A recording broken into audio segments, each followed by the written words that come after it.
নমস্কাৰ, আসসালামু আলাইকুম। আজি আপোনালোকৰ ওচৰলৈ এজন আইনজীৱী হিচাপে নহয়, বৰঞ্চ সমাজৰ এজন সচেতন নাগৰিক হিচাপে এটা অতি গুৰুত্বপূৰ্ণ বিষয় লৈ আহিছোঁ। মোৰ এই পেছাগত জীৱনত মই আদালতৰ বাৰাণ্ডাত বহু মানুহ দেখা পাইছোঁ, বহু পৰিয়ালক দেখা পাইছোঁ, বহু পৰিয়াল ভাগি পৰা দেখিছোঁ। আজি এই অভিজ্ঞতাৰ পৰাই কিছু মনৰ কথা আপোনালোকৰ লগত শ্বেয়াৰ কৰিব বিচাৰোঁ। আমি সৰু সৰু কাজিয়া বা ভুলৰ বুজাবুজি হ'লেই পোনছাতেই ভাবোঁ আদালতৰ কথা, পুলিচৰ কথা। ভাবোঁ যে আইনী যুঁজত জিকিলেই সকলো ঠিক হৈ যাব। কিন্তু মনত ৰাখিব, আইনী যুঁজত কোনোবাই এজন জিকিব পাৰে, কিন্তু পৰিয়াল হিচাপে আপোনালোক দুয়োপক্ষই হাৰি যায়। বিশেষকৈ যদিহে আপোনালোকৰ মাজত এটি সন্তান থাকে, তেন্তে সেই আদালতৰ যুঁজখনৰ আটাইতকৈ বেছি প্ৰভাৱ পৰে সেই নিৰ্দোষী শিশুটিৰ ওপৰত। মই সদায় এটা কথা বিশ্বাস কৰোঁ, পৰিয়াল এটাৰ শক্তি ইজনে সিজনৰ প্ৰতি থকা মৰম আৰু বুজাপৰাত নিহিত হৈ থাকে। আদালত বা গোচৰ তৰা কাৰ্য কেতিয়াও প্ৰথম পচন্দ হোৱা উচিত নহয়। আমি আদালতলৈ যোৱাৰ আগতে 100 বাৰ ভাবিব লাগে।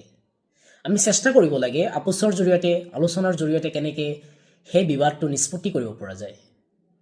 আদালত সদায় একেবাৰে লাষ্ট অপশ্যন হোৱা উচিত। ঘৰৰ ভিতৰৰ সমস্যাবোৰ ঘৰতে সমাধান কৰিবলৈ চেষ্টা কৰিব। ডাঙৰ সৰু সকলো মিলি কথা পাতক। মনত ৰাখিব, এখন শক্তিশালী সমাজৰ বাবে একোটা সুখী পৰিয়াল বহুতেই প্ৰয়োজনীয়। আইনী যুঁজত আপোনাৰ টকা আৰু সময় লগতে কিছু সন্মানো লাঘৱ নোহোৱা নহয়। কিন্তু আপোচৰ মাধ্যমেৰে আপুনি শান্তি, সন্মান আৰু আপোনাৰ আপোন মানুহখিনিক ঘূৰাই পাব পাৰে। আহক আমি এখন শক্তিময় সমাজ গঢ়ি তোলোঁ।